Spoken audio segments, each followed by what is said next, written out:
Next, o banco digital que faz acontecer. Olá, boa noite. Boa noite para você. A gente começa com a história de um empresário que foi atraído por um falso encontro e acabou sequestrado por uma quadrilha em São Paulo. Ele passou 18 horas no cativeiro e perdeu R$100 mil, que foram transferidos aos criminosos via Pix. O empresário estava no carro com o farol ligado, falando no celular. Ele não sabia, mas conversava com um criminoso que estava a poucos metros de distância. Armado, um dos suspeitos rende o homem. O outro abre a porta do passageiro. Eles obrigam a vítima a passar para o banco de trás. Dali, seguem direto para um cativeiro numa comunidade de São Paulo. O empresário de 50 anos caiu num golpe. Ele foi atraído para um falso encontro. Os criminosos fazem parte de uma quadrilha especializada em sequestros relâmpago. Como o limite de transferência via Pix de R$1.000 foi atingido durante a noite, eles esperaram amanhecer e transferiram mais R$100 mil da conta da vítima. A partir de então, passaram a extorquir dinheiro da família. Colocaram a arma de fogo na cabeça da vítima, deram algumas coronhadas, agrediram ela tanto fisicamente, né, com socos ali, tapas, mas acho que o principal agressão é a agressão psicológica que a vítima sofre. A polícia agiu rápido, localizou o cativeiro e cercou a região. Os criminosos liberaram o empresário e fugiram. O irmão da vítima se emocionou com o resgate. A vida é o que mais vale, a gente sabe disso. E ver ele inteiro não tem preço. 2 pessoas que emprestaram a conta para receber o dinheiro da vítima já foram identificadas. Os policiais também sabem quem são os homens que sequestraram o empresário. Nós já temos algumas informações a respeito do apelido deles e do local onde eles moram. Eu acredito que é questão de poucas horas aí ou dias para nós prendermos esses criminosos. Veja agora outros destaques do dia. Brasil vai importar energia da Argentina por causa da falta de chuvas. Com o retorno das aulas presenciais e a 1 mês do Enem, estudantes correm para tirar o atraso nos estudos. Alec Baldwin vai a velório da diretora de fotografia morta por ele durante gravação de filme. E uma testemunha afirma que o ator recebeu a garantia de que a arma era segura. Pelé faz 81 anos, com homenagens e desejos de recuperação.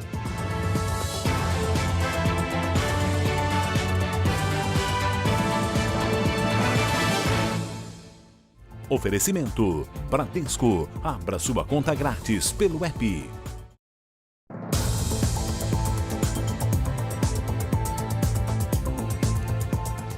Um tiroteio entre policiais e traficantes aconteceu na entrada de uma comunidade na região central do Rio de Janeiro. 2 pessoas morreram. O chefe do tráfico na região ficou ferido e acabou preso. O Morro da Providência estava calmo nesse sábado. O policiamento foi reforçado, bem diferente da noite de ontem, quando tiros assustaram os moradores.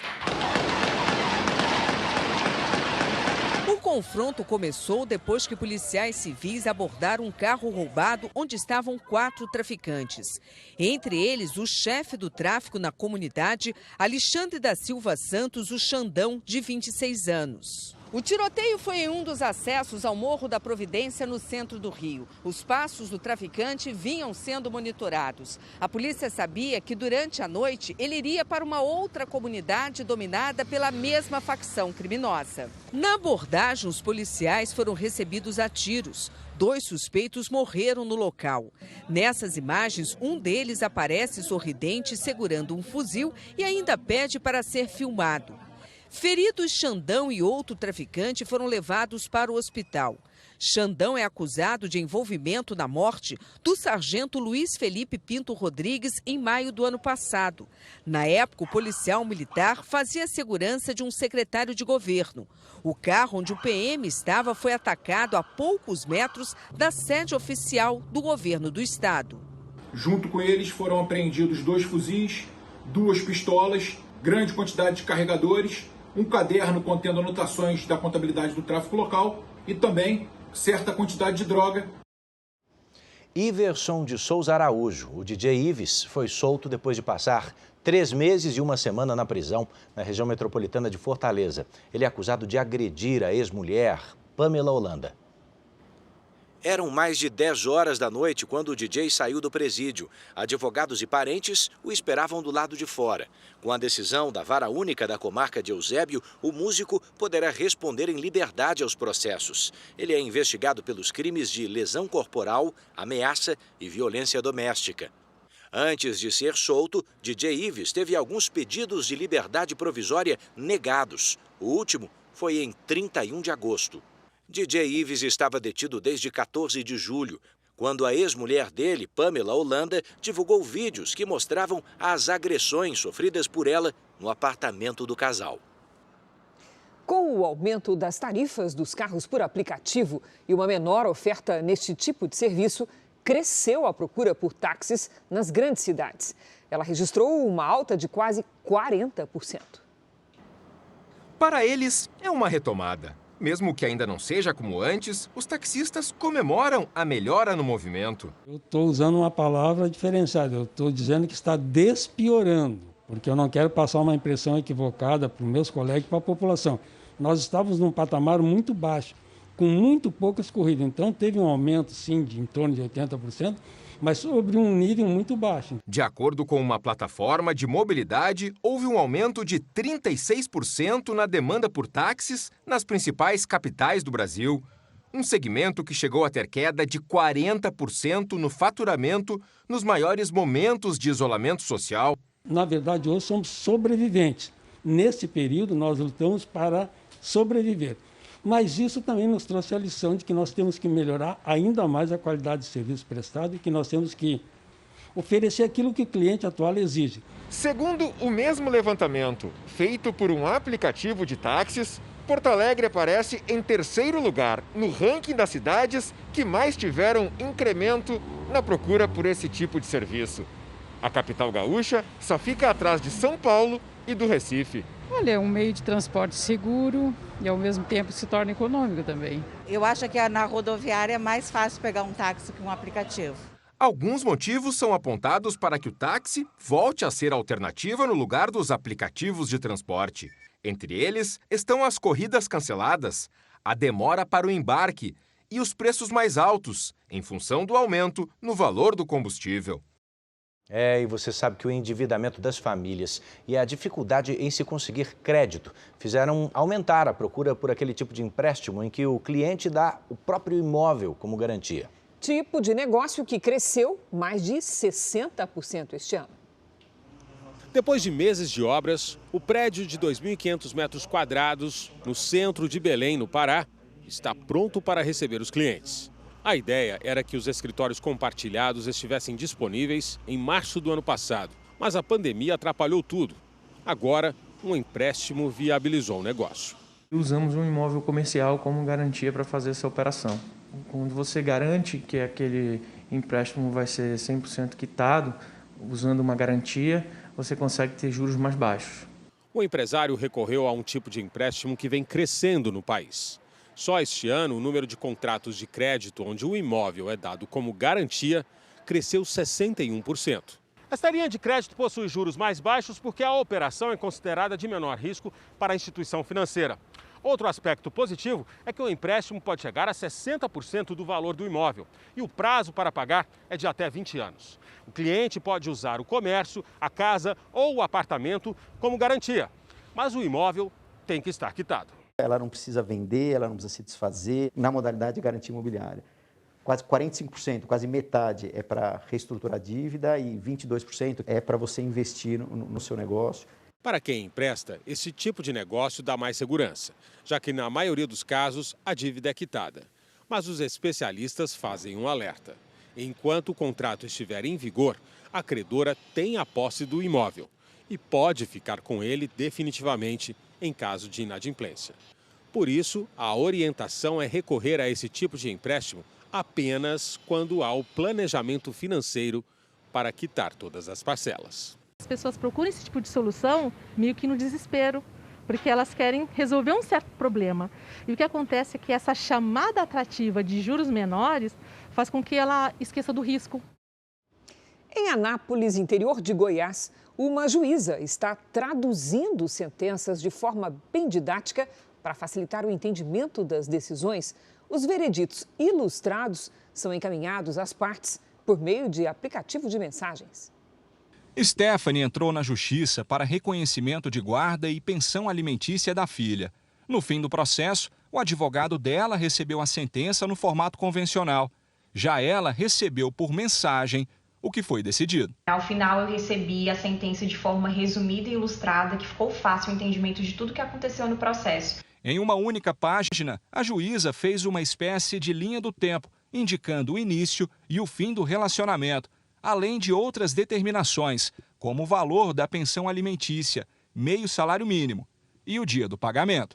A ideia de traduzir a sentença numa linguagem didática é da juíza Aline Tomás, do Tribunal de Justiça de Goiás. Repare esta outra decisão, cheia de termos jurídicos complexos, como medida acautelatória, tutela jurisdicional, atempadamente. Fica difícil entender para quem não é do direito. Nesse caso específico, a sentença tratava da definição da guarda de uma criança em datas comemorativas. Na versão resumida, a juíza utilizou emojis para explicar de forma muito simples o que tinha decidido.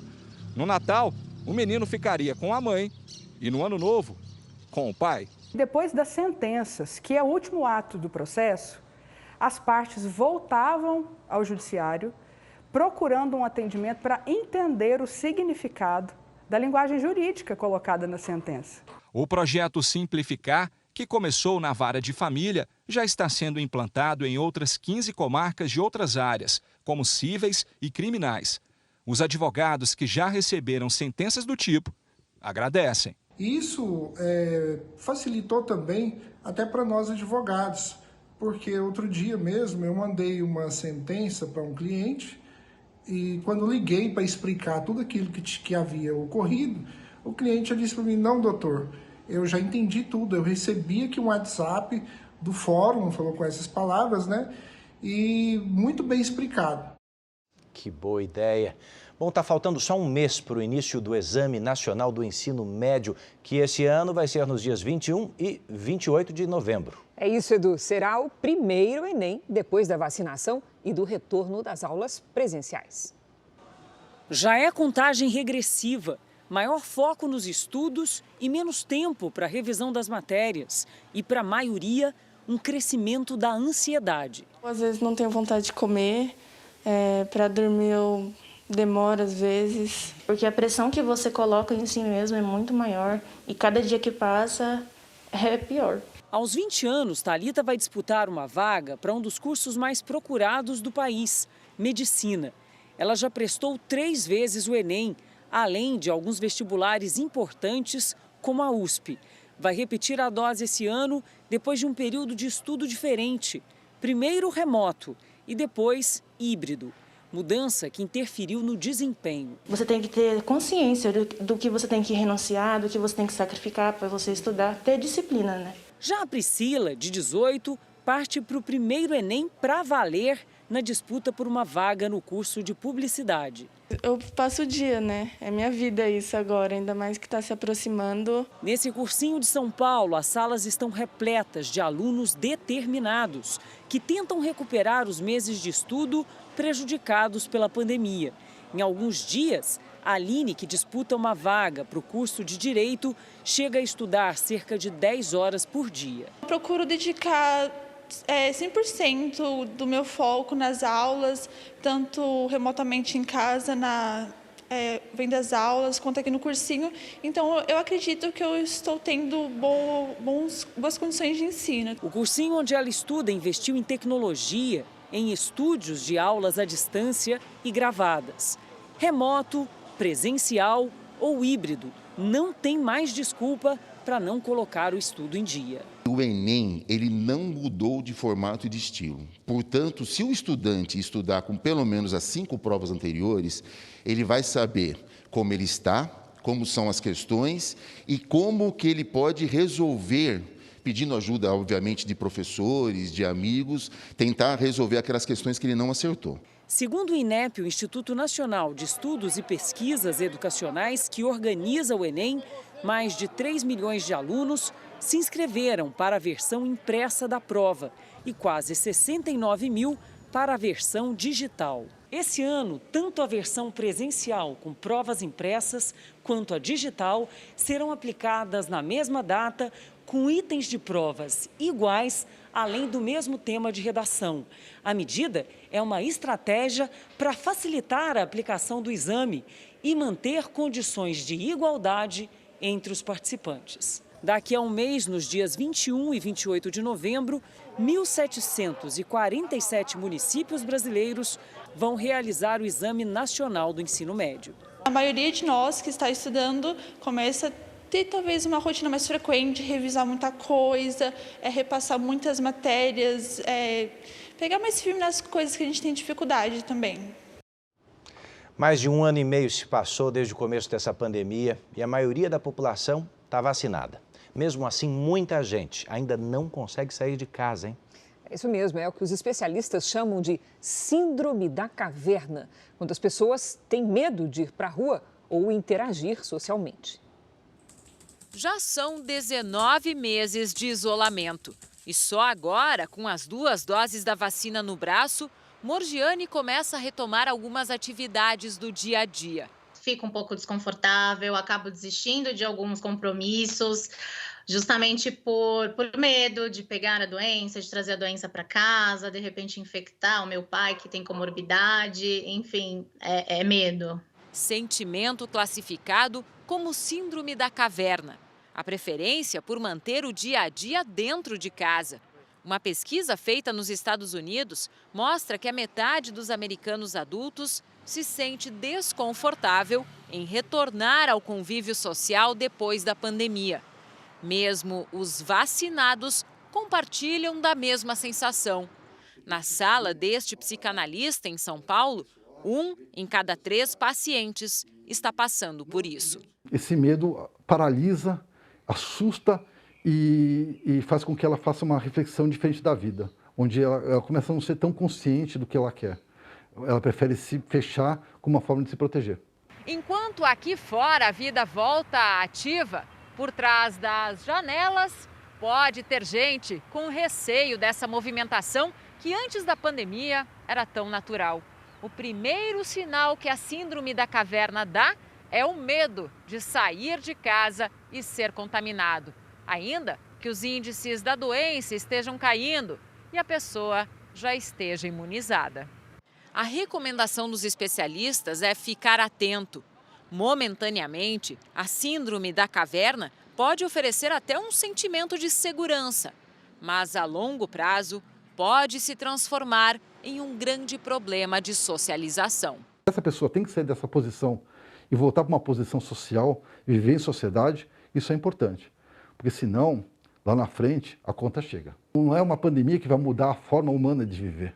Nós vivemos em sociedade, em grupos. E esse grupo ele é essencial para o nosso amadurecimento como ser humano. Eu quero estar perto das pessoas, quero voltar a ver meus familiares, é uma vontade, uma necessidade, mas ao mesmo tempo acabo travando aí, voltando, desmarcando, pensando 2 vezes. Ainda está sendo desafiador. O Jornal da Record atualiza agora os números da pandemia com dados oficiais do Ministério da Saúde. O país tem hoje mais de 21.723.000 casos da Covid-19. São mais de 605 mil mortos. Foram 318 registros de mortes nas últimas 24 horas. Também entre ontem e hoje, mais de 10 mil pessoas se recuperaram. E no total, já são mais de 20.895.000 pacientes curados. E mais de 222 mil seguem em acompanhamento. Quase 19 mil pessoas estão na fila de espera por um transplante de córnea no Brasil. E a região norte é a que menos tem doadores em todo o país. A situação se agravou por causa da pandemia. Adilson ajudava o pai quando sofreu o acidente. Eu estava mexendo com garrafas de vidro, aí elas trincaram, encostaram bem um pouco uma na outra e nisso estourou. E com a força do estouro veio um vidro no meu olho e cortou. O acidente aconteceu no final de 2016. Desde então já passou por 2 cirurgias e mesmo assim enxerga bem pouco com o olho esquerdo. Hoje eu perdi 90% da minha visão, né? Hoje eu não consigo enxergar desse lado aqui, eu só enxergo desse outro lado. Adilson está à espera de um transplante de córnea. Somente no Pará são mais de 1.000 pessoas nesta fila. Segundo a Associação Brasileira de Transplantes de Órgãos, o Brasil é o 2º país com o maior número de transplantes realizados no mundo. Ficamos apenas atrás dos Estados Unidos. Mesmo assim, o número de pessoas à espera de um órgão ainda é bem maior que o de transplantes feitos. O principal motivo é o baixo número de doadores. A região norte é que aparece com o menor índice. São apenas 2 doadores para cada 1 milhão de habitantes. A região sul do Brasil é a que tem o maior número de doadores, seguida das regiões sudeste, centro-oeste e nordeste. Se você pegar um estado maior que o nosso em termos populacionais, como São Paulo, a fila vai ser bem maior que a nossa. Porém, o tempo de espera nessa fila é menor. Por quê? Porque tem mais doação lá. A situação ficou pior com a pandemia. Os órgãos das pessoas que morreram por causa do coronavírus não puderam ser doados. Tendo essa situação, fica difícil você lidar com doação devido ao risco sanitário que existe aí, né? Então, nós tivemos que parar um pouco até que isso amenizasse e que essas UTIs tivessem, como é que se diz, ficassem mais específicas só para Covid e outras UTIs liberadas sem Covid, para que a gente pudesse trabalhar com segurança. Para quem espera, a ansiedade é grande para voltar à rotina de antes. O que eu mais queria hoje, né, é de tocar o meu telefone, né, lá do médico e dizer, olha, Adilson, chegou a tua vez, né? Chegou a tua vez, hoje é o teu dia. Né? Você vai fazer o transplante, você vai voltar a enxergar. No interior de São Paulo, a Marinha prepara os testes do primeiro motor brasileiro movido a energia nuclear, que será instalado em um submarino. Essa tecnologia foi totalmente desenvolvida aqui. Faz parte do projeto de renovação da frota de submarinos do Brasil.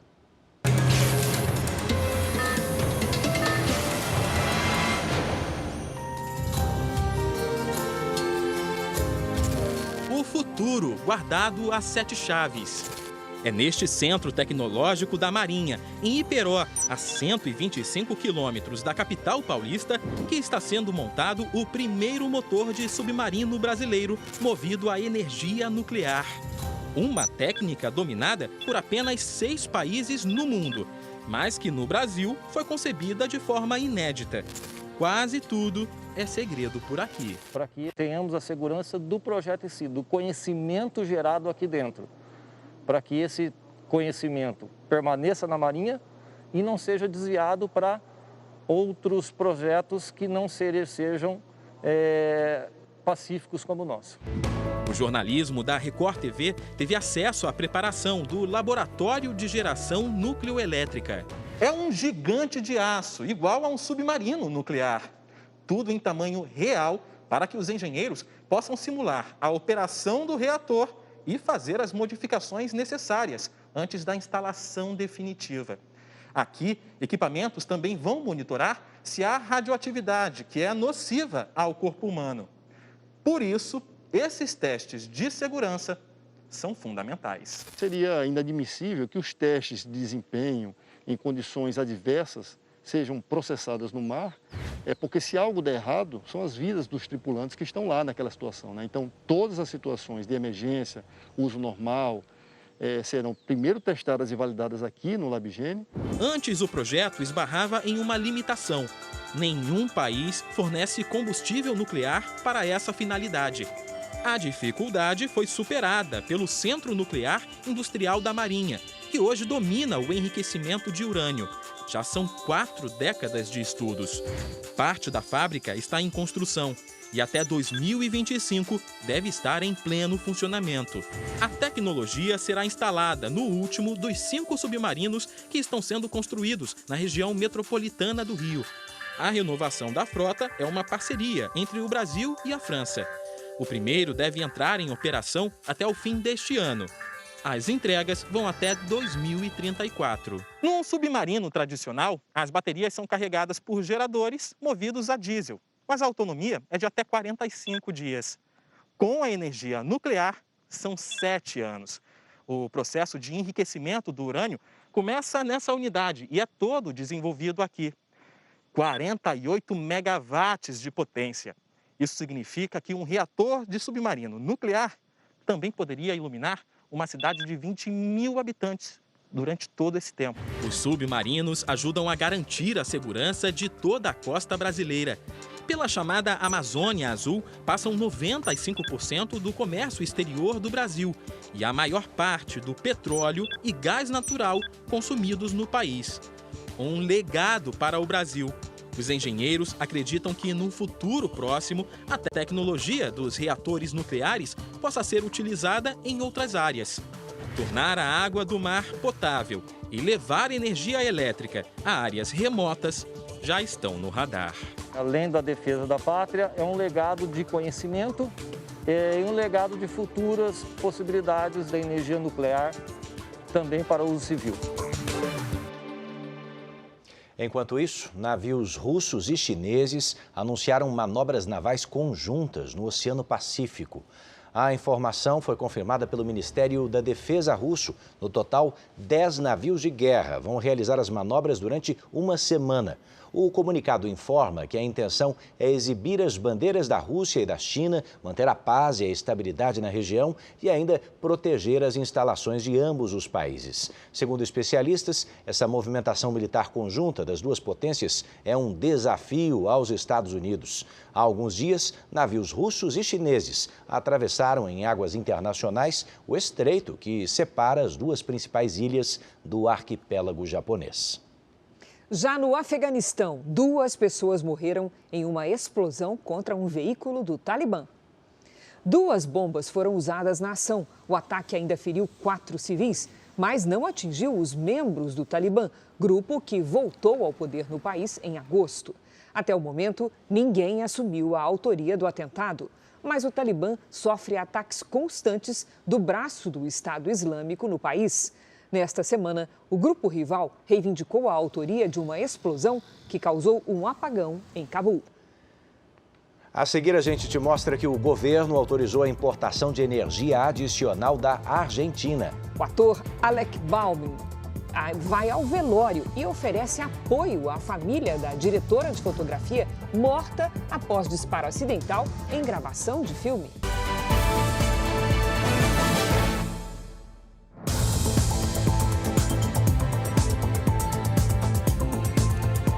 O governo se preocupa com a possível derrubada de um decreto que permite um maior controle na prestação de contas do dinheiro público investido em cultura. A ação contra o decreto foi proposta por partidos de oposição e está em discussão no Supremo. O argumento é que o texto torna as políticas de incentivo à cultura menos democráticas. 3 ministros, Edson Fachin, Dias Toffoli e Ricardo Lewandowski, acataram parcialmente o pedido. O ministro Alexandre de Moraes abriu divergência e defendeu que o tipo de processo usado pelos partidos não é o instrumento correto para questionar o decreto. O julgamento foi suspenso depois que a ministra Carmen Lúcia pediu mais tempo para estudar o tema. Ainda não há data para a retomada da análise do caso. Segundo o governo, o decreto estabeleceu uma nova forma de apoio à cultura e colocou os incentivos fiscais sob a atribuição da Secretaria Especial de Cultura. Na prática, a mudança resultou numa gestão mais eficiente e permitiu o controle da prestação de contas do dinheiro público usado nos projetos. Se o decreto for derrubado, o controle de gastos ficará comprometido. Quando assumi a Secretaria de Cultura, no ano passado, o TCU nos obrigou, um acórdão, a fazer a prestação de contas de um passivo de 13 bilhões de reais. Isso me parece um retrocesso e uma tentativa, de pressionar aquilo que está sendo finalmente administrado com responsabilidade. Então, para nós é muito preocupante, sim. Para o secretário nacional de Fomento e Incentivo à Cultura, o decreto corrige problemas de gestão da Lei Rouanet. O que nós fizemos foi impedir burocracias que criam dificuldades desnecessárias. Então, o projeto não está pacificado, foi dado ok pela área técnica, não tem por que ir para a comissão. Essa comissão só atuaria aí, nesse novo decreto, como uma fonte de recurso e mesmo assim de forma construtiva, como sempre foi, para licenciar a decisão administrativa. Eu espero, óbvio, que por estar no Executivo Federal e por ter participado da produção do decreto, que o decreto seja mantido integralmente, porque o objetivo dele é facilitar e trazer estruturas mais moralizantes da Lei Rouanet, né? Que foi muito mal gerida. O PSD confirmou Rodrigo Pacheco, presidente do Senado, como pré-candidato à presidência da República já na eleição do ano que vem. O anúncio foi feito hoje num evento no Rio de Janeiro. O presidente do PSD, Gilberto Kassab, ressaltou as qualidades de Rodrigo Pacheco, disse que ele tem todas as condições para vencer a próxima eleição. Pacheco também discursou na convenção regional do partido no Rio de Janeiro. O presidente do Senado, agora pré-candidato à presidência da República, defendeu a união dos brasileiros, o respeito entre os poderes e o fim da polarização do país. Em apenas um ano, o número de brasileiros detidos cruzando ilegalmente a fronteira dos Estados Unidos aumentou 8 vezes.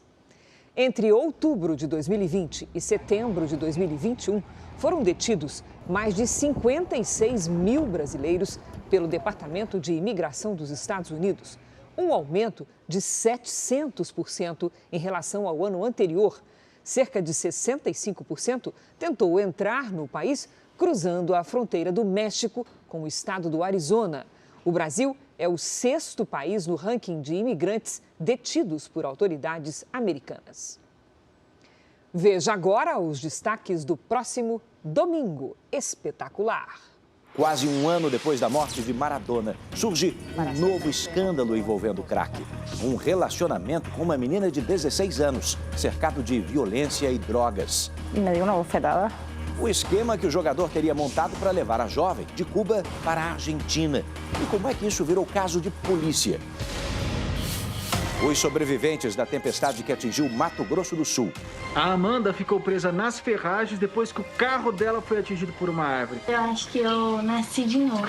E o drama dos turistas que estavam no barco e virou com a força do vento. No Mitos e Verdades, o tempero que realça qualquer prato. O alho pode ser usado até como remédio. Combate gripe, resfriado e muitas bactérias e fungos. E você encararia uma sobremesa com ele? Uma entrevista com a filha mais nova de Belchior. Ela acaba de lançar carreira como cantora. Começou a pegar o violão e disse assim, cante aí pra eu ver, cante. E se tornou uma surpresa para os fãs do pai, especialistas em música. A gente conta neste Domingo Espetacular, logo depois do Canta Comigo Tim. Até lá! E por aqui, depois do intervalo, um homem é atacado por um jacaré num lago do centro de Campo Grande, Mato Grosso do Sul. E os 81 anos de Pelé. Enquanto se recupera de uma cirurgia, o rei do futebol recebe mensagens de várias partes do mundo.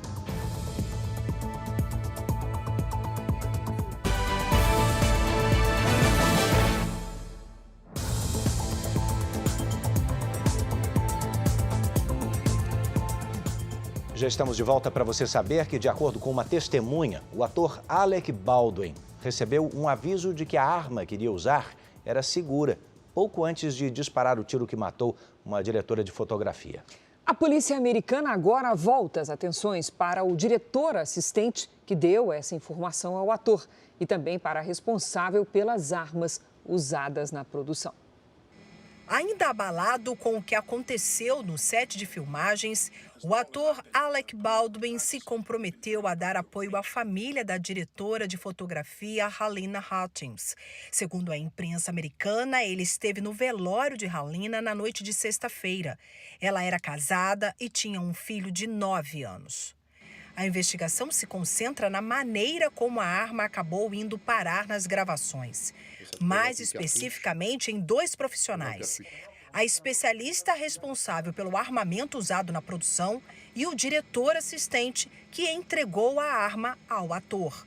Uma testemunha revelou em depoimento que ouviu o diretor assistente dizer a Alec Baldwin que a arma era fria. No jargão do cinema, fria significa descarregada. As balas de festim usadas em filmes e novelas não têm o projétil, ou bala. Por isso dão a impressão de que o revólver está carregado, quando na verdade não está. A roupa usada por Baldwin, armas, munições e até câmeras usadas na gravação foram apreendidas. A responsável por cuidar das armas do set de filmagem começou a trabalhar recentemente como armeira-chefe. Hannah Reed, de 24 anos, é filha do armeiro de Hollywood, Tel Reed. O último filme em que ela trabalhou foi The Old Way, um faroeste estrelado por Nicolas Cage e que ainda será lançado no ano que vem. Ao falar sobre esse último trabalho, em uma entrevista a um podcast, Hannah afirmou que estava muito nervosa e quase não aceitou porque não tinha certeza se estava pronta. Nos bastidores do filme existiam algumas preocupações relacionadas à segurança. Parte da equipe reclamava que os protocolos contra a Covid-19 não eram seguidos e que não havia inspeções nas armas. Horas antes da morte de Halyna Hutchins, cerca de 6 operadores de câmera deixaram os sets de filmagem por causa das longas horas de trabalho e o baixo valor recebido. A produtora do filme disse em um comunicado que não foi notificada de reclamações sobre a segurança das armas ou os acessórios no set. Impedir que uma pessoa tire a própria vida é um dos desafios dos bombeiros, que são treinados para lidar com situações extremas. Cris, mas especialistas reforçam que a ajuda de pessoas próximas, como a família, pode sempre evitar a morte por suicídio. Respeito e acolhimento. Eu sou a Maria, sou do Corpo de Bombeiros, estou aqui para te ouvir. Esta cena faz parte de um treinamento, mas poderia ser real. O senhor tem filho, senhor José? Tem um menino. No Centro de Treinamento do Corpo de Bombeiros de São Paulo, a aula é sobre como convencer alguém em desespero de que vale a pena viver. São ocorrências que por si só são muito tensas, né? Elas geram um risco muito grande. Desde 2015, o curso de abordagem à tentativa de suicídio já capacitou mais de 600 profissionais. Um aprendizado com foco no atendimento humanizado para esse tipo de ocorrência. Boa! Antes do curso, basicamente, o bombeiro fazia o quê, né? Era o distrair e pegar, e cada um usava um critério diferente. Hoje, o curso dá para a gente uma garantia de saber exatamente o que a gente está fazendo, dar tranquilidade para poder trabalhar e saber que no final sempre vai dar um resultado positivo. É onde a gente tem um ganho totalmente de quase 98% da ocorrência e a vítima desiste. Segundo o Ministério da Saúde, em 10 anos o número de pessoas que tiraram a própria vida cresceu 43% no Brasil. Se durante muito tempo o suicídio foi tema pouco abordado, hoje especialistas em saúde mental chamam a atenção para a importância de falar sobre o problema e mostrar que existem caminhos para evitá-lo.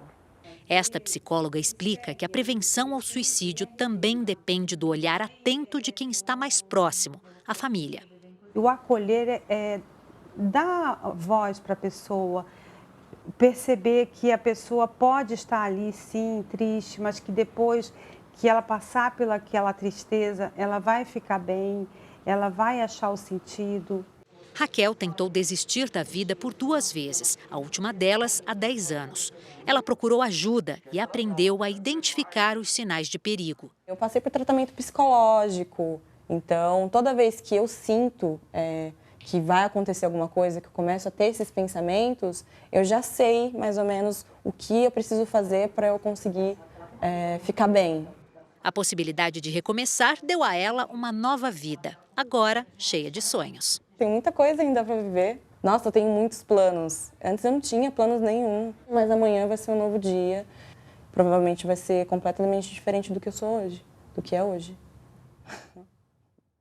E agora veja essa história. Um homem foi atacado por um jacaré enquanto nadava num lago em Campo Grande, Mato Grosso do Sul. Um morador gravou o flagrante. O jacaré se aproxima e, em alta velocidade, parte para o ataque. O homem chega a dar um soco no animal. Ele consegue sair da água, aparentemente com ferimentos superficiais no ombro. O homem não foi identificado. Ele estava nadando num local proibido. Que susto foi esse? Bom, você sabe que o Brasil tem 14 milhões de desempregados. Mas os gaúchos que procuraram uma recolocação profissional tiveram uma ótima oportunidade hoje num feirão de vagas. E teve gente que já saiu de lá com esperança renovada. Ana Letícia está desempregada desde que a filha nasceu, há quase 4 anos. Ela foi uma das pessoas que aproveitaram o sábado para procurar uma vaga no mercado de trabalho em um feirão de empregos na zona norte da capital gaúcha. Quando eu ganhei minha filha, eu fui obrigada a fazer um acordo no meu emprego, porque não teria como ficar no meu serviço, teria que abrir mão dele para cuidar dela, né? Uma quadra de escola de samba abriu as portas para essa iniciativa que ofereceu quase 500 vagas de emprego. O maior número de ofertas foi nos setores de construção civil, limpeza e em portarias. Segundo o IBGE, a taxa de desemprego no Brasil no segundo trimestre deste ano é de 13,7%. Isso representa mais de 14 milhões de pessoas. Iniciativas como esta podem conectar pessoas que buscam trabalho a empresários que têm vagas a oferecer. Esta é a 4ª edição do feirão, que é uma parceria da Fundação Gaúcha do Trabalho e Assistência Social com a Prefeitura de Porto Alegre e o Cine Municipal, órgão do Sistema Nacional de Empregos da capital gaúcha. Nesses eventos a gente tem um índice muito maior de pessoas que conseguem uma carta de encaminhamento. Hoje, por exemplo, nós temos uma empresa fazendo entrevista aqui. O feirão também levou roupas e calçados doados para as pessoas fazerem as entrevistas de emprego, além de equipes da Secretaria Municipal da Saúde para a vacinação contra a Covid-19. Então, vamos agora ao vivo a Brasília, porque o Brasil poderá importar energia da Argentina para combater a crise da falta d'água. A autorização foi dada pelo Comitê de Monitoramento do Setor Elétrico. Quem tem as informações é o nosso repórter Clébio Cavagnoli. Boa noite, Clébio. Olá, Cris. Boa noite a você, ao Edu e a todos. A importação de energia da Argentina será feita em caráter extraordinário, depois da avaliação do comitê de que a situação dos reservatórios das hidrelétricas é crítica ainda no país por causa da falta de chuvas. O órgão aponta que até houve melhora no nível dos reservatórios depois de algumas chuvas que atingiram o centro-sul do país nos últimos dias. Mesmo assim, o cenário da geração de energia por hidrelétricas, que é hoje a principal fonte do país, ainda não é confortável. Eu volto com vocês, Cris e Edu. Obrigada, Clébio. Bom, a seca desse ano derrubou em até 80% a produção de leite na Serra da Canastra, em Minas Gerais. Com isso, o preço do queijo, típico da região, ficou ainda mais caro. Nem ele escapou. O queijo canastra, premiado internacionalmente e típico da região central de Minas Gerais, está mais caro. Tá mais salgadinho. Antes eu levava ele inteiro, agora eu tô levando meia banda. Pra dar uma segurada, né? Eu vou comprar, mas sabendo que tá caro. No mercado central de Belo Horizonte é possível constatar o aumento que foi em média de 20%, acima da inflação. A explicação para o aumento está na falta da principal matéria-prima, o leite. Por causa da seca prolongada, a produção diminuiu. Foi preciso aumentar a quantidade de ração e suplemento para o gado. O problema é que até esses produtos estão mais caros. Aumentou o custo do farelo de soja, né? Aumentou o custo do milho. Então, quer dizer, foi uma loucura. E para agravar mais ainda, veio a geada. Com a seca, a produção de leite chega a cair 80%, segundo a associação do setor. Os 7 municípios em torno de São Roque de Minas, na Serra da Canastra, onde estão os principais fabricantes do queijo, reúnem 800 produtores. Tem produtor que não conseguiu fechar as contas do mês, porque cai a produção, né, de queijo, o custo sobe e você tem limite para aumentar o preço do queijo, porque senão também você perde mercado. E com a crise, alguns tipos de queijo canastra nem estão sendo fabricados e o valor da iguaria não deve diminuir nos próximos meses. Porque ele tem um mercado amplo ainda, um consumo ainda muito incipiente do que ele pode proporcionar para os brasileiros, né, da mesa dos brasileiros. E a hora do cafezinho, hein, Edu? Era especial, mas agora, nos tempos de home office, virou um momento ainda mais importante na vida das pessoas. É o que mostra uma pesquisa sobre os hábitos do brasileiro, feita com mais de 4.000 entrevistados. Está sentindo o cheiro daí? é o café quentinho que a Janaína acabou de passar. Aliás, por aqui o que não falta é café. Esse aqui é o coado tradicional, tá? De manhã, café da manhã, e à noite. Durante o dia, eu vou para os diferenciados. Você vai ver que na prensa francesa, ele tem um puxado mais para o chocolate, no coar ele vai te puxar mais para o caramelo. Com a rotina em home office, ela passou a consumir o dobro. Que é um cheiro que me traz muita coisa família. A gente está aqui, vamos passar um café, um cheirinho gostoso de bate-papo e tal. Sensação de conforto nos dias de confinamento. Uma das expressões mais usadas por participantes de uma pesquisa que mostrou um aumento no consumo de café durante a pandemia. 79% dos brasileiros afirmam gostar ou gostar muito da bebida, uma alta de 5% em relação a 2019. E quase metade dos consumidores bebem entre 3 a 5 xícaras de café por dia.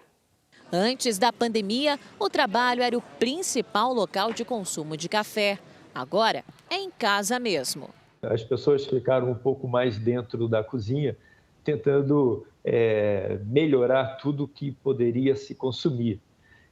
Então, essa gourmetização, se assim eu posso chamar, de experimentar novos sabores, novos aromas, isso aconteceu com vários produtos e também aconteceu com o café.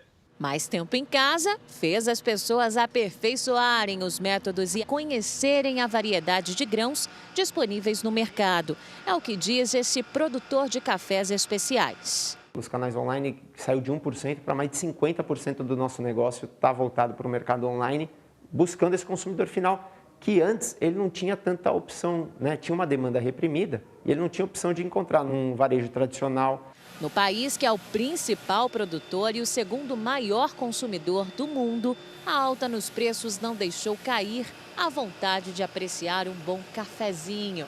Há quem diga que sem ele, o dia não rende. O cafezinho ele já faz parte do meu dia a dia. Pensando na rotina frenética que eu tenho durante o dia, o café ele me ajuda a tirar o sono, me dá aquela estimulada e ele é meu companheiro. Ah, vai bem mesmo. Está na hora da gente acompanhar juntos o ritmo da vacinação em todo o Brasil. Então, olha aqui, ó, somadas as aplicações da primeira, segunda e terceira doses, nós tivemos 802 mil pessoas que receberam a vacina contra o coronavírus, isso só nas últimas 24 horas. Hoje o Brasil tem mais de 152.957.000 vacinados com a primeira dose e mais de 109 milhões de pessoas que completaram o processo de imunização. Vamos dar um pulo no Amazonas, que tem pouco mais de 61% da população que recebeu a primeira dose, ou seja, 2.607.000 pessoas. No Espírito Santo, quase 73% dos moradores completaram essa primeira etapa de vacinação, perto, portanto, de 3 milhões de vacinados. Em Minas Gerais, enquanto isso, 15.759.000 pessoas tomaram a vacina contra a Covid-19, representando quase 74% da população. Em Santa Catarina, pouco mais de 75% dos moradores foram vacinados com a primeira dose contra o coronavírus. São, portanto, mais de 5,5 milhões de pessoas vacinadas. No portal r7.com, você pode acompanhar a situação aí do seu estado, num mapa interativo como esse. Vários países já abriram as fronteiras para os turistas brasileiros e a movimentação nos aeroportos também aumentou. É o caso de Portugal, um dos nossos destinos preferidos. O movimento de turistas voltou a ganhar as ruas portuguesas. E Lisboa, a cidade mais procurada pelos estrangeiros, já sente os efeitos dessa retomada. Só com o mercado brasileiro, a retração no setor foi de cerca de 65% no ano passado. Em setembro, depois da liberação de voos entre os dois países, a procura por passagens aéreas aumentou cerca de 300%. Com a volta desses viajantes, a Autoridade Nacional de Turismo Portuguesa já antecipa para o ano que vem a retomada ao cenário mais otimista da pré-pandemia, que estava prevista para 2023. O presidente do órgão, Luiz Araújo, ressalta que em 2019 o país viveu o melhor ano da história para o setor. Nós tivemos 27 milhões de hóspedes só em Portugal. Crescemos as receitas em todo o território nacional. As regiões menos conhecidas cresceram mais e aquelas mais conhecidas cresceram ao longo de todo o ano. Portugal passou a aceitar o certificado de vacinação de países de fora da União Europeia, isentando o passageiro que apresente o documento de fazer teste para a Covid-19.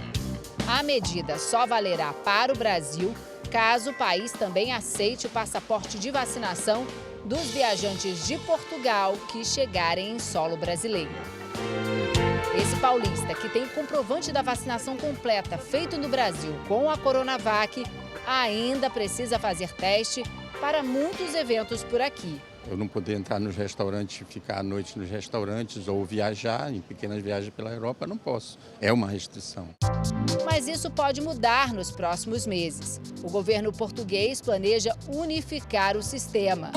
Para quem programa a viagem em breve, fica a certeza de que será bem recebido na terrinha, que espera e precisa do turista brasileiro para retomar a economia. E olha aqui, uma forte tempestade com chuva de granizo causou prejuízos aos moradores de Iguatemi, Mato Grosso do Sul. Essa precipitação que você está vendo aí de granizo durou aproximadamente 10 minutos, com pedras de gelo de até 7 centímetros. Os estragos maiores foram na área rural do município. Telhados de casas, barracões, estábulos em pelo menos 12 fazendas ficaram completamente destruídos. Pelo menos não houve registro de feridos. E no Sudeste, a chuva dos últimos dias trouxe transtornos, mas ajudou a elevar o nível do sistema Cantareira. Depois de mais de 80 dias em queda, nesta semana foi registrada a primeira alta do reservatório, que ainda se encontra em situação crítica. A previsão do tempo hoje é com Paula Abranches. Olá, Paula, boa noite, bem-vinda ao JR. Essa é uma boa notícia, certo? É uma boa notícia, Cris. Boa noite para você, para o Edu e para quem nos acompanha também. Olha, gente, mas mesmo assim vale um alerta, tá? Precisa de muita água ainda para encher o sistema da Cantareira. A média de chuva do mês foi praticamente atingida, mas o sistema está com apenas 28% da capacidade de armazenamento. E olha, neste momento, uma frente fria se forma lá no sul do país e vai avançar para o sudeste entre hoje e amanhã, trazendo chuva novamente para essas áreas aí dos reservatórios, tá? E olha, tem alerta aí de temporais para a faixa entre Santa Catarina e São Paulo, Goiás e também o sul do Mato Grosso. Lá no norte e nordeste teremos aí chuva a qualquer hora. Então vamos às máximas agora pelo Brasil. Lá em Florianópolis, 23 graus. No Rio de Janeiro, boa notícia, vai dar praia, 32. Em Brasília, 28. Em João Pessoa, 30. Em Teresina, calorão de 36 graus. E aqui em São Paulo, teremos uma virada no tempo. Os próximos dias serão chuvosos. No domingo, olha só, vai 23 graus à tarde. Na segunda, 24, na terça e na quarta, a temperatura vai cair um pouquinho, para 22 graus. Tempo Delivery chegando, onde quem manda é você, por sinal, sua conterrânea, a Carla. Quer saber como é que fica o tempo em Belo Horizonte? Fala, Carla, minha conterrânea, tudo bem por aí? Olha só, vou te adiantar, aí na nossa capital, o domingo vai começar com sol e pode chover no fim do dia, tá? No início da semana, mais chuva e as máximas serão de 26 e 25 graus. E você sabe que tem atleta por aqui também, né? A Mari, lá de Pomerode, em Santa Catarina, quer saber como fica o tempo nesse domingo, porque ela vai correr uma maratona. Ô, Mari, vamos para lá. Olha só, amanhã pode pintar uma chuva por aí, então fica a dica, cuidado e vai equipada para essa corrida, tá? Já na segunda e na terça, sol com máximas, olha só, de 24 e 26 graus, tá? Então faça como a Carla e também a Mari, participe do Tempo Delivery pelas redes sociais, mande a sua mensagem com a hashtag você no JR. Boa noite e até a próxima. Obrigada, Paula. Uma série de explosões provocou uma nova erupção do vulcão Etna, no sul da Itália. A cratera lançou uma coluna de fumaça de 10 mil metros de altura. As cinzas cobriram as ruas das cidades mais próximas. Não houve registro de feridos. O Monte Etna, que fica na ilha da Sicília, é um ponto turístico conhecido. Ele voltou a registrar atividade em fevereiro deste ano e, desde então, já teve mais de 50 erupções. E a justiça do regime comunista cubano aplicou uma pena altíssima a um manifestante, mais de 10 anos de prisão. O homem participou dos atos contra o governo em julho desse ano. Essa foi a maior condenação imposta a uma pessoa detida pelos protestos. As manifestações foram motivadas pelo desabastecimento de alimentos, de remédios, itens básicos. Os cubanos ainda pediram mais liberdade de expressão e maior ação do governo no combate à pandemia. Deixar o celular de lado, ter uma boa conversa e um tempo para ouvir o outro. Cada dia que passa, parece ficar mais difícil fazer isso. Mas hoje famílias de todo o Brasil reservaram um momento para lá de especial para colocar esse exercício em prática no The Family Walk, um evento da Força Team da Igreja Universal. As famílias chegaram cedo, estenderam toalhas no chão, fizeram piqueniques e brincaram. 1, 2, 3, 4, 5. Muito. Foi um dia para desconectar. Tinha até fiscal para pegar quem se isolava nas redes sociais. A fiscalização chegou aqui e vai dar cartão amarelo para vocês. Mexendo no celular. Então, quando a gente vê alguém mexendo no celular, a gente dá um cartão amarelo. E se der 2 cartões amarelos, aí vai ganhar um cartão vermelho e vai pagar uma prenda para todo mundo ver. Cadê o celular, Eliana? Tá ligado? Tá. Há 3 meses, com certeza, o celular não estaria guardado. Eliana passou por uma espécie de desintoxicação do telefone. Era dia e noite, praticamente não tinha muito diálogo com ela. Era uma distração que levava o meu tempo inteiro. Mas aí depois que a minha mãe me levou para a igreja, aí que eu fui aprendendo, porque era um vício enorme. Numa tradução livre, Family Walk significa caminhada em família. Mas na prática, foi um grande encontro ao ar livre realizado em 70 parques brasileiros. Pais e filhos aproveitaram a manhã ensolarada no Rio de Janeiro. É um momento de distração, é um momento que a gente consegue dar diferente do que a gente dá em casa. E o calorzão em Goiânia. Teve também encontro em Belém logo cedo e em Salvador durante a tarde. E já estamos aproveitando, né? Esse ar livre, esse passeio em família, que é muito bom. Este é um evento sem cara de evento. Aqui não tem palco, não tem caixa de som e o objetivo é esse mesmo, fazer com que as famílias se ouçam. Estamos hoje em todas as capitais, são mais de 70 parques no Brasil, mas também nós temos aí países da Latinoamérica, países de Centro-América, nós temos países da Europa, África, até o Japão, hoje estão realizando a caminhada da família. A estratégia funcionou para Marcelo, Ana Paula e a filha Isabela. Que assim, no dia a dia são pequenas coisinhas, às vezes, que incomodam um ao outro e a gente conseguiu esclarecer aqui. A gente acaba não tendo tempo e não consegue sentar para conversar e falar, olha, eu acho que você precisa mudar nisso. O que eu preciso mudar? Então, hoje foi muito importante para isso acontecer. Foram distribuídas pequenas cartilhas com perguntas que ajudam a manter um bom diálogo. Famílias são valores. Cada família tem o seu valor, sua cultura, sua maneira de existir e sobreviver. Então nós queremos isso, que eles se conheçam. O importante é ter conexão. A de Tiago, com os filhos Lourenço e Bernardo, é sobre rodas. Família que anda de skate unida, como é que é? Ninguém vence. E olha aqui, pelo Campeonato Brasileiro, o Santos recebeu o América de Minas Gerais na tentativa de se distanciar da zona de rebaixamento. Ficou só na tentativa mesmo. O América pulou na frente no finalzinho do primeiro tempo. Ademir ganhou na corrida de Jean Mota e sofreu o pênalti. Ele mesmo bateu e fez o 6º gol no Brasileirão. O segundo tempo começou do mesmo jeito que o primeiro terminou, com um gol do América. João Paulo saiu mal do gol e Alê só empurrou para a rede. Com o resultado, o Santos caiu para a 16ª colocação, a apenas 1 ponto da zona de rebaixamento. Mais cedo, Juventude e Ceará empataram sem gols. Com o ponto conquistado, o time de Caxias do Sul saiu da zona de rebaixamento. Nesse momento, 2 jogos estão em andamento. O Fortaleza vai vencendo o Atlético Paranaense por 3-0. E no Maracanã, o Fluminense vai vencendo o clássico contra o Flamengo por 3-1. Com esses resultados, o Fortaleza passa o rubro-negro e assume a vice-liderança do campeonato. Bom, o Pelé deu um susto em todos nós esse ano quando precisou ser internado. Passou por uma cirurgia, para a retirada de um tumor no colo. Em recuperação, o rei do futebol recebeu hoje o carinho de milhares de súditos ao completar mais um ano de vida. Aos 81 anos e se restabelecendo de sérios problemas de saúde, Pelé mantém o otimismo e o sorriso que atravessou décadas, desde os tempos em que o futuro não era mais do que um sonho. Dizer que eu estou ficando mais jovem do que mais velho, por isso eu tenho que agradecer de coração a todos vocês, desde a criancinha de 0 anos até a de 200 anos. O aniversário do rei sempre é um aniversário diferente, mas ele é uma pessoa simples, como sempre foi o rei do futebol. Deus salve o rei!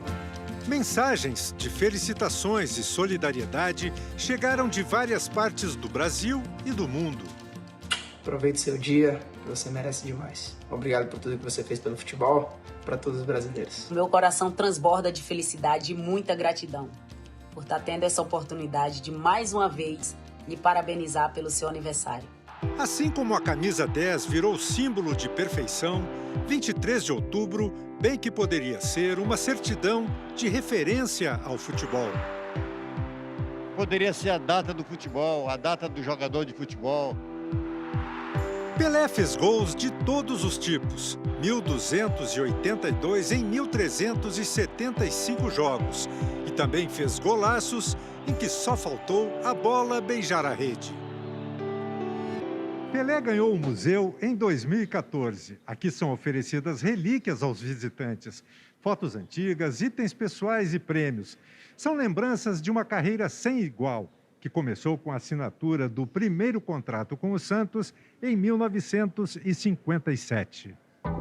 Nestes dias de homenagens, o museu recebeu os antigos companheiros de Pelé, ex-jogadores que ajudaram a construir a carreira mais brilhante da história do futebol.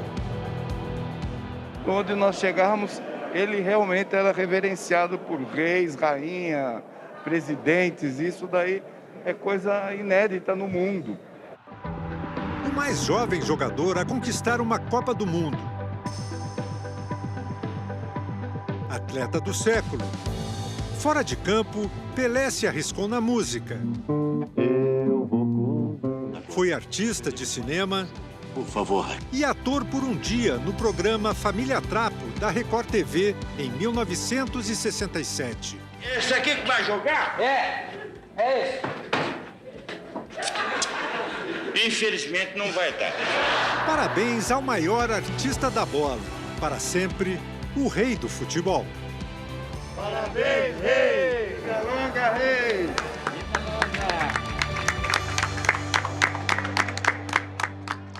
Vida longa, rei!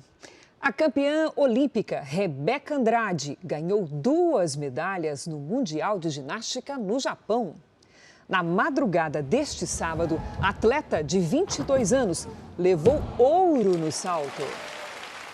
Horas depois, ela voltou para a disputa e dessa vez ganhou medalha de prata nas barras assimétricas. Foi a primeira vez que um atleta brasileiro conquistou 2 medalhas em uma única edição do Mundial. Vitórias inspiradoras, né? E o nosso Jornal da Record termina aqui. A edição de hoje na íntegra, também nossa versão em podcast, estão no Play Plus e em todas as nossas plataformas digitais. Fique agora com os melhores momentos da novela Gênesis. A gente volta na segunda. Ótimo domingo para você. Eu te vejo amanhã, no Domingo Espetacular. Boa noite, até lá.